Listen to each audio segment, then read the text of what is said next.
el primer capítulo de Apocalipsis, pues de aquí vamos a leer el primer capítulo de Apocalipsis. Mientras nos busquen, quisiera reiterar nuestra bienvenida a la iglesia, a todos los visitantes, y voy a pedir a nuestra hermana Marcela y nuestro hermano David Alvarado. David, sí vino David, ¿verdad? También es un cumpleaños de David ahora. Voy a pedir a David que nos ayude a despedir a la congregación. Nuestra hermana Marcela sale de viaje esta semana, va a estar fuera en sus estudios en Boston. Nos vemos por ella. Le voy a pedir a ella también, si es una mala de llevarnos despidiendo a la congregación después del sermón.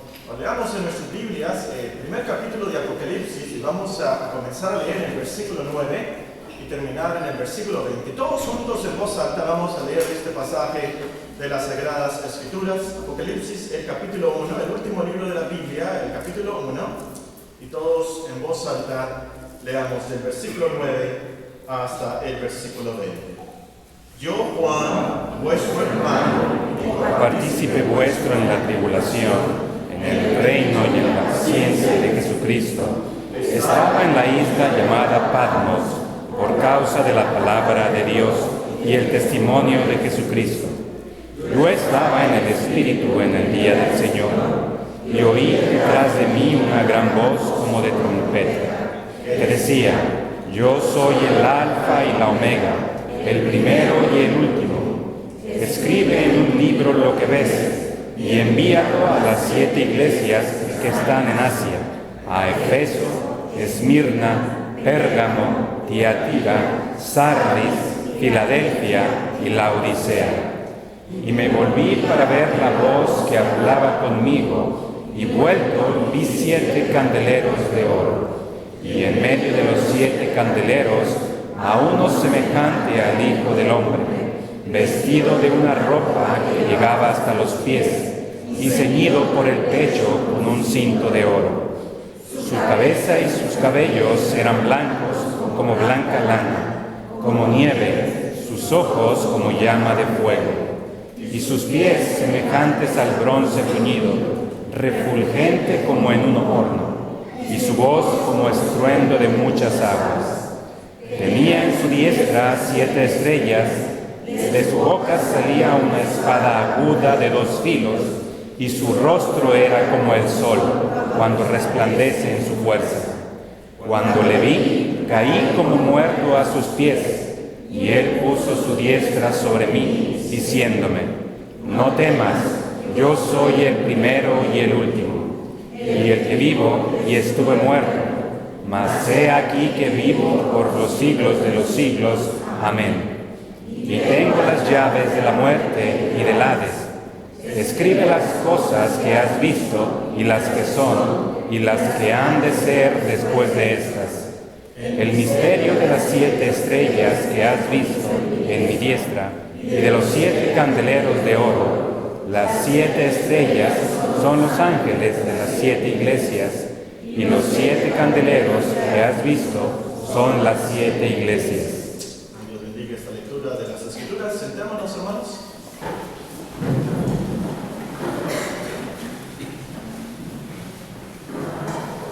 Cuando la gente escucha Apocalipsis, probablemente la gente comienza a pensar de el fin del mundo, el anticristo, el 666, el Armagedón, la bestia y cosas así.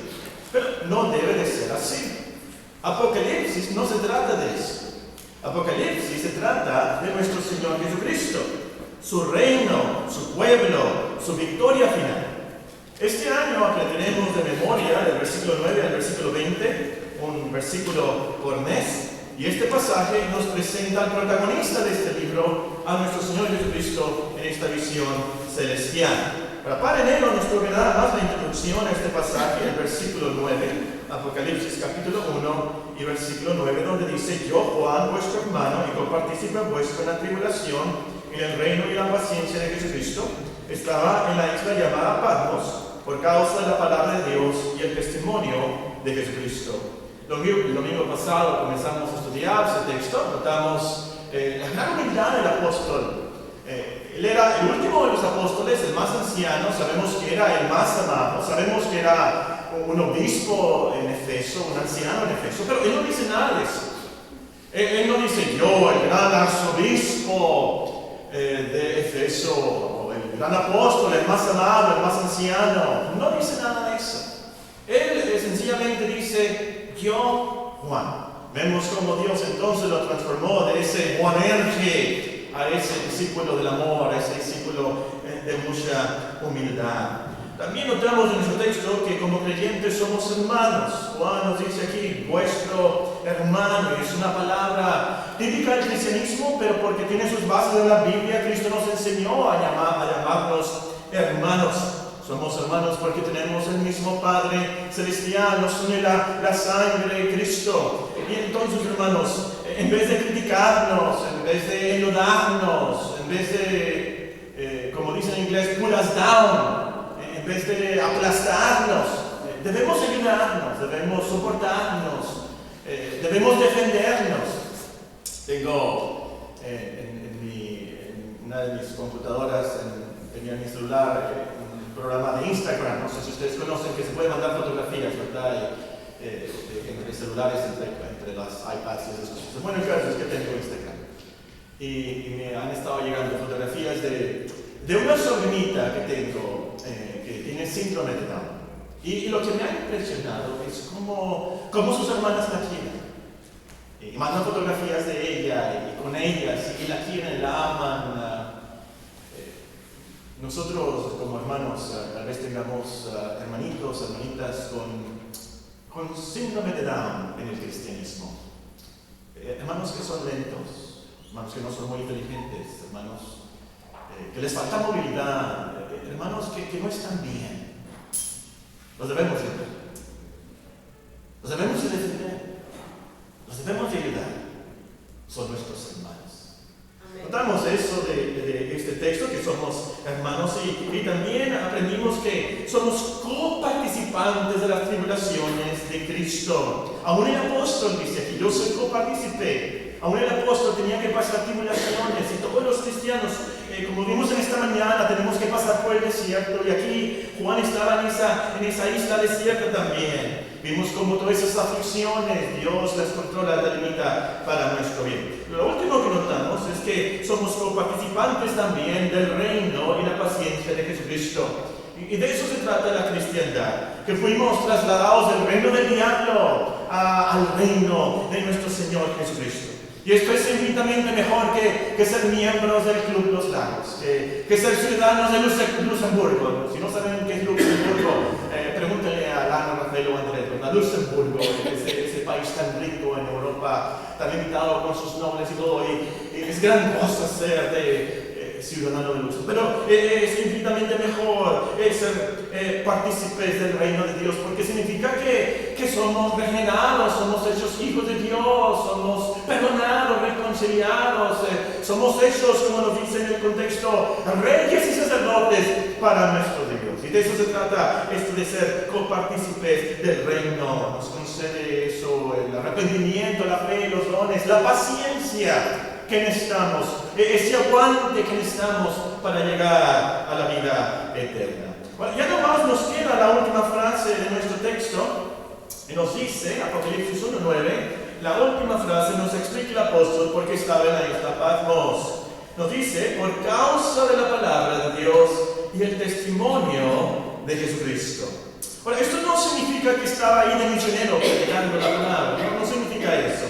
Él había sido desterrado por el emperador romano a esa isla desértica. Los historiadores dicen que fue el emperador Flavio Dominiciano.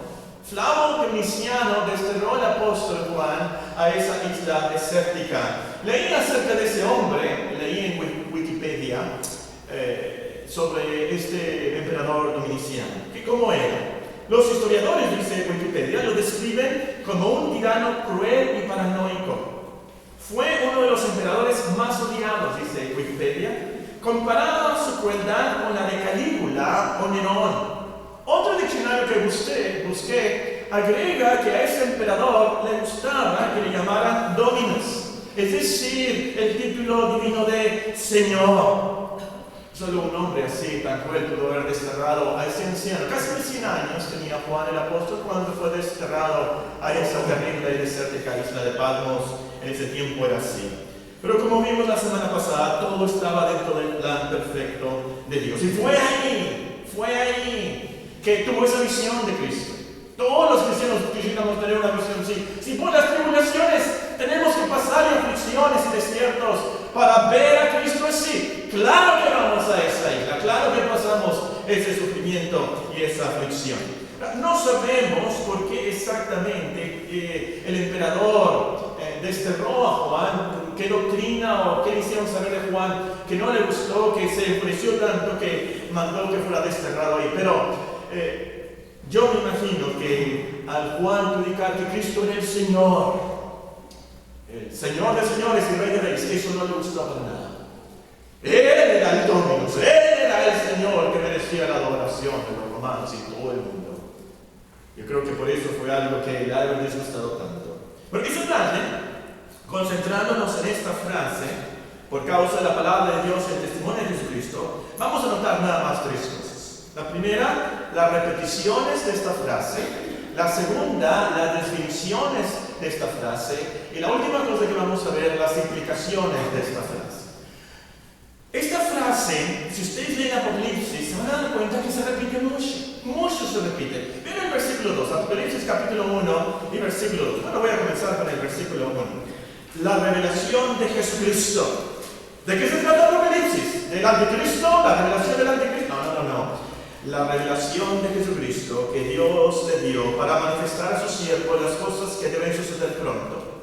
La declaró enviándola por medio de su ángel a su siervo Juan, que ha dado testimonio ¿de qué? De la palabra de Dios y del testimonio de Jesucristo. Y nos vamos a los últimos versículos.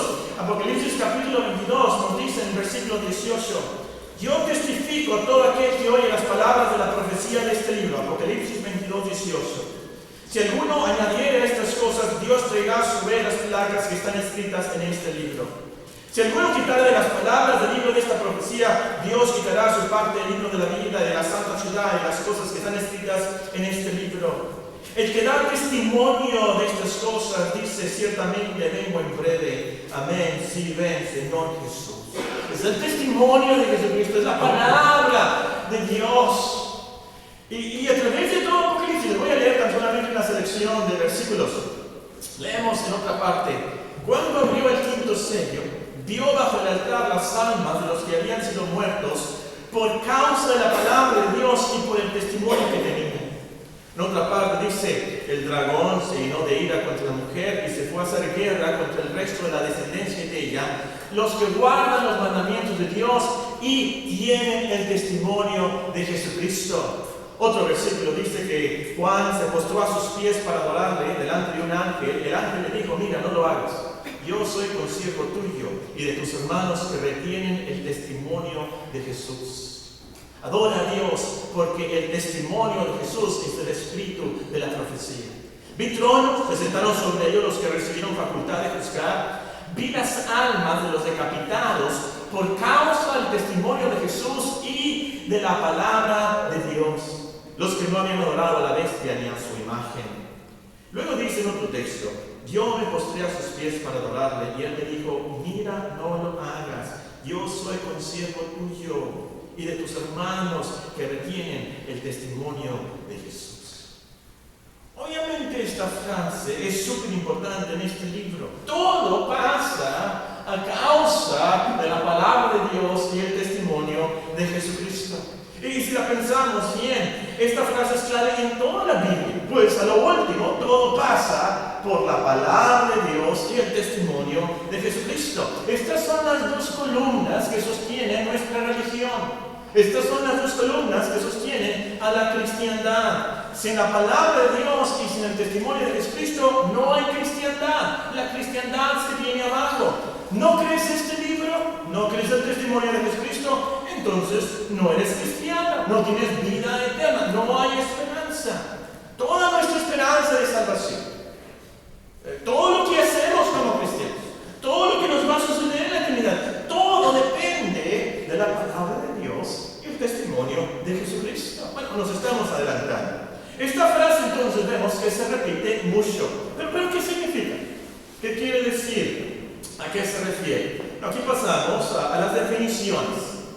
definiciones de nuestra frase. Y podemos definir en primer lugar esto de la palabra de Dios como aquello que Dios nos ha revelado. Esa es la palabra de Dios, lo que Dios nos ha revelado. El gran Dios, como dice la confesión, el gran Dios ha condescendido y nos ha hablado. Tenemos su palabra, tenemos las escrituras, de eso se trata la Biblia, es la palabra de Dios. Y aquí entonces tenemos la revelación de Dios, tenemos sus mandamientos, tenemos sus promesas, tenemos las historias que Él quiere que conozcamos, tenemos aquí todo lo que necesitamos para saber cómo ser perdonados, cómo debemos adorar a Dios, cómo quiere Él que le adoremos. Aquí tenemos lo que nos va a suceder, de dónde venimos, a dónde vamos, qué vidas debemos de vivir para agradar a Dios. Aquí en su palabra lo tenemos, como escribió Moisés. Las cosas secretas pertenecen a nuestro Dios, mas las reveladas son para nosotros y para nuestros hijos para siempre, para que cumplamos todas las palabras de esta ley. Lo que creemos de las escrituras, que son la palabra de Dios, que hombres santos, nos dice en Pedro, hombres santos la escribieron siendo inspirados por el Espíritu Santo. O como son más conocidos los versículos en 2 Timoteo, que en sus Biblias, 2 Timoteo 3:15, el apóstol Pablo le dice al pastor Timoteo, que desde la niñez has tenido las sagradas escrituras, las cuales te pueden hacer sabio para la salvación, por la fe que es en Cristo Jesús. De eso se trata la palabra, la escritura, esa es la columna. Toda, 2 Timoteo 3:16, toda la escritura es inspirada por Dios, útil para enseñar, para redarguir, para corregir, para instruir en justicia, a fin de que el hombre de Dios sea perfecto, enteramente preparado para toda buena obra. Entonces, el apóstol Juan fue desterrado a Patmos porque él creía en la palabra de Dios. Él enseñaba la Biblia, él obedecía la Biblia, él la enseñaba. El emperador no le gustó para nada que el apóstol Juan enseñaba que Dios había creado todas las cosas. Nosotros nos hemos rebelado contra Dios y merecemos la muerte eterna. No le gustó al emperador, al gobierno romano ahí, que si no nos arrepentimos y no creemos en Jesús, un carpintero que nació en Nazaret, de Judea, y que murió bajo el gobernador Pilato. Estaba leyendo en algunos de los artículos del internet que me interesó mucho acerca de historiadores seculares, es decir, no cristianos, es decir, es más, anticristianos, que escriben en su historia acerca de Jesús de Nazaret y cómo murió bajo Pilato. Está en la historia, no solamente en la Biblia, pero en la historia normal de los historiadores anticristianos. Está registrado que el Cristo murió bajo Pilato. Y no le había gustado para nada al emperador que Juan predicara que ese Jesús que había muerto crucificado. Pero ¿cómo, dice el emperador, se le ocurre a esta gente pensar que ese crucificado haya resucitado? Y que tenemos nosotros que arrepentirnos porque viene Jesús. No le ha de haber gustado para nada, le ha de haber enfurecido al emperador escuchar que Juan predicaba que Jesús era el Señor, el único digno de nuestra adoración. Y es por eso entonces que Juan escribe que estaba en la isla de Patmos por causa de la palabra de Dios, porque él la predicaba, él la enseñaba, él la obedecía. Eso fue lo que enfureció al emperador. Además, el apóstol nos dice que estaba en Patmos por causa del testimonio de Jesucristo. Ahora hay que definir eso. No tenemos que definir porque creo yo que esta palabra testimonio como que en el cristianismo la hemos devaluado mucho. Si un cristiano, si tú escuchas testimonio, ¿en qué piensas? Testimonio. Bueno, a lo mejor pensamos en alguna persona levantándose en un culto para contar algo bueno, alguna bendición, algo que le pasó durante la semana. Pero desafortunadamente muchos testimonios no son más que autoalabanzas. Miren lo que yo hice. Miren qué bien me porté. Y Dios hizo esto, pero porque yo